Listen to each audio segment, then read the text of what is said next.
with decimals.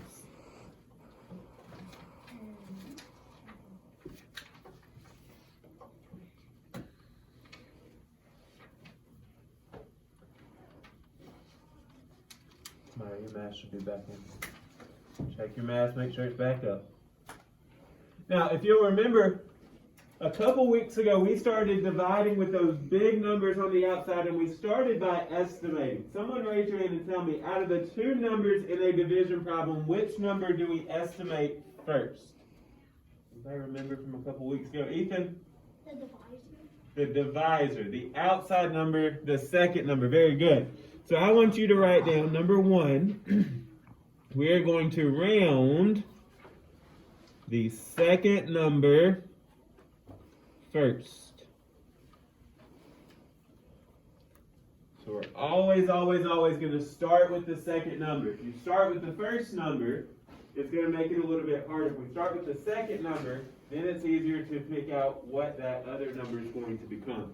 So we're always going to round the second number first. So that's going to be the first thing we do. Number 2, we're going to round the first number.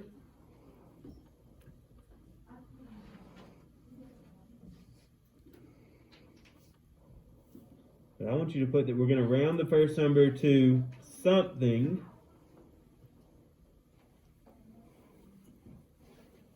that I can easily divide. So say I round that second number to 3. I don't want to round the first number to 26 because I can't easily divide that in my head. I want to make it an easy division problem, something that I can easily divide in my head. So if I'm estimating, I'm trying to do it without having to write much down. Okay?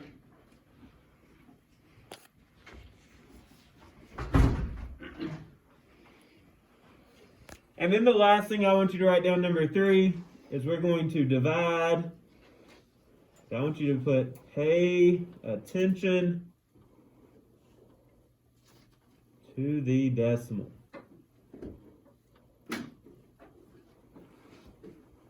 Okay, so those are our 3 steps. We round the second number first, then we round the other number to something we can easily divide in our head, and then we divide, but we've got to pay close attention to that decimal. Okay? Take the book with you.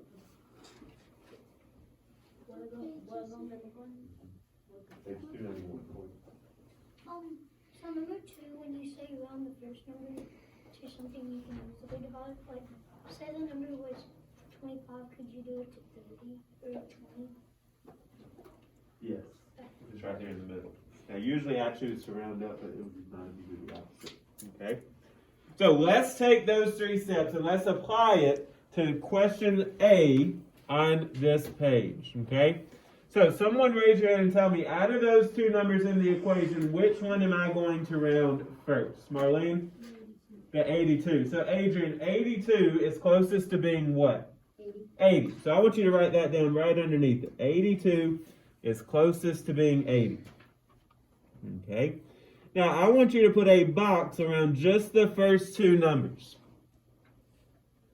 And then we're going to ask ourselves, can 32 be divided by 8 easily? Isabella? Yes. Yes. We already know that division fact, so we're going to keep this as 3.2. But that 4, Isabella, is going to change to a 0. Very good. Okay. So we rounded the first number, we rounded the second number. Now we just need to divide. So I want you to put 3 20 divided by 80. Now that still looks a little hard because 80 is such a big number, but since it's 8 and 32, I think we're going to be able to do this one pretty easily. So someone raise your hand and tell me, how many times can 80 go into 3? Kate? 0 times. So we're just going to put a 0 on top. We won't worry about doing the 0 underneath. So Kate, how many times can 80 go into 32?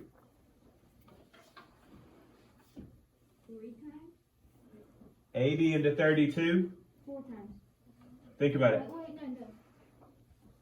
That was 0. You're on the right track, but 80 is still too big for 32. So now, Kate, how many times would 80 go into 320? 4 times. There's where that 4 comes in. Because, Kate, 80 times 4 would be 320. 8 times 4 is 32, and we carry that 0 over. So we subtract, we get 0. Now, what did we learn yesterday? What do I do with that decimal point? It's something pretty simple. Marlene? You bring it up. I just bring it straight up. So our final answer for this one should be 0 and 400ths. Now, is that the actual answer to that question? No, but that's the estimate. We're going to get into the actual answers later on this week. Today we're just estimating, okay? Let's look at letter B. Someone raise your hand and tell me on letter B, which number should I estimate first, and what would you estimate it to? Peyton? And it would become, very good. So let's write that down underneath it. 61 is going to become 60, okay? So now, which two numbers should I put a box around? Jackson? The 1 and the 2? Not the 1 and the 2. Oh, the 3 and the 6. The 3 and the 6. Take the first two numbers and put a box around those two. And then we're going to ask ourselves, Ethan, can 36 be easily divided by 6? Yes, so they get to stay. So it's going to be 36. And everything outside of the box, Ethan's going to change to a 0. But remember, pay attention to that decimal. So it's going to be 360 decimal 0 divided by 60. Okay, so let's find some empty space and let's set up our problem. 360.0 divided by 60. Okay, so let's divide them. So Jackson, how many times could 60 go into 3? 0. How many times could 60 go into 36? 0. 0. So how many times could 60 go into 360? 6. 6. Because Jackson, 6 times 60 would be 360. 360. 6 times 6 is 36, and we add that 0. So when we subtract, we get 0. We could bring down that 0, and Jackson, how many times would 60 go into 0? 0. 0. And we could move our decimal straight up. And we could either get 6.0, or we could just call that what? 6. So our final answer there should be 6. So notice we're rounding the second number, choosing what it's closest to. We're boxing up the first two digits of the other number, deciding if it's going to change or stay the same, and then we're dividing. The only change in the division is the decimal. We just have to pay attention to that decimal. Any questions so far? Thumbs up if you think you're on the right track so far. Not the hardest thing in the world. All right, let's do one more together, letter C. So McKinley, 31 is closest to being what? 30. And then we're going to box up the 7 and the 1. Now, McKinley, can 71 be easily divided by 3? No. So let's think for just a second. What's close to 71 that we could easily divide by 3 in our heads? Raise your hand once you have an idea. Marlene? 7. I can't do 7 divided by 3. Jacory? No, 2 down to 7 from 71 is really far away. It's got to say close to 71. Corey? 10. Can't do 10 divided by 3, and 10 is really far away from 71. I need a number that's close to 71, but can be easily divided by 3. Jackson? 7. Now, can you do 7 divided by 3, though? I need it 60. 60. I would use 60. So I'm going to change this to 60. And then, Jackson, that 5 is going to become a 0.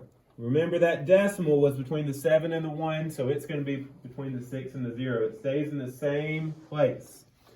All right, so let's try it. So 30 divided by 6.00. Okay, so let's divide. So Peyton, how many times could 30 go into 6? None. How many times could 30 go into 60?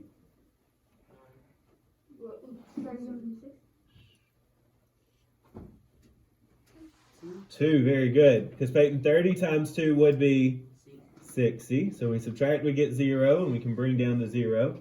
And then, Peyton, how many times could 30 go into 0? 0. We move our decimal straight up, and our final answer for this one is 0 and 20 hundredths. Very good. Okay, let's go to letter D. So, Ethan, which number should we round first? 31. So 31 is going to become what? 30. We're going to box up the first two numbers. Now, Ethan, can we easily divide 85 by 3? No. So I need someone else to raise their hand and tell me what's closest to 85. So don't tell me 12. Yes, 12 can be divided by 3, but it's not close to 85. Close to 85 and can be easily divided in our head by that 3. Corey, what do you think? 6. It's got to be close to 85. 6 and 85 are far apart from each other. 7. Close to 85. So if you think of a number line, 7 is here, 85 will be all the way down there. So it's got to be somewhere around 85. It's also got to be divided by 3. Raise your hand if you can think of a number. I know some of